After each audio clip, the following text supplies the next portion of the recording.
Hey, it's John Dow with AOA Fitness here. Today, let's talk through the question, should you do crunches?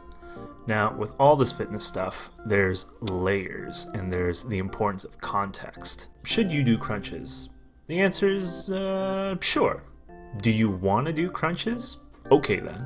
But I think it's important to think through, why do you want to do crunches? For whatever reason, there's something about doing crunches that makes you stick with a diet. You eat cleaner, you drink more water, you don't drink as much alcohol, whatever. Then that's awesome. That's a huge pro to doing crunches. If you like to treat crunches as a warm-up, like you do those first and then you get into your other exercises, then that's okay too.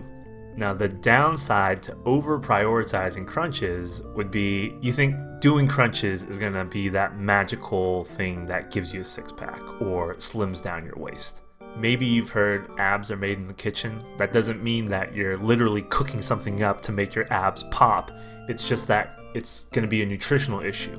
You can't really target the spots on your body where fat's going to drop off. Instead, you just have to focus on getting leaner overall. So you stick to a dieting plan, you reduce your calories, you focus on strength training, doing compound muscle work, so you hit your larger muscle groups, you develop that, and then it's by having more muscle on your body that you can burn more calories even when you're just sitting down. Outside of that, if you really want to do ab work, I would much rather recommend doing something like planks or ab fallbacks, not doing thousands of crunches. You know, that gets excessive. It's too easy to get caught up in just doing high number of reps. And again, I get it.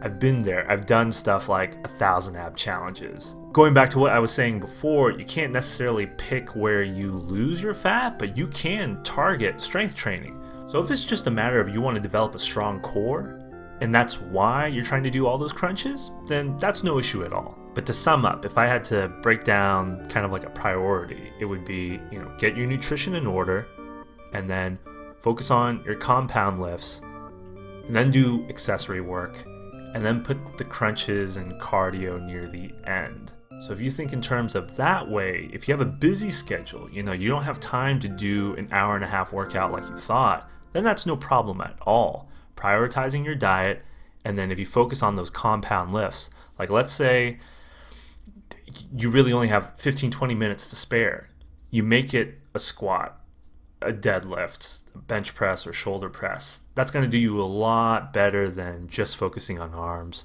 just going to the gym just to do crunches. And honestly, you don't even need to go to a gym to do crunches, right? That can be extra homework that you do at home. That's going to be it in a nutshell. If you have any other health and fitness related questions, hit me up.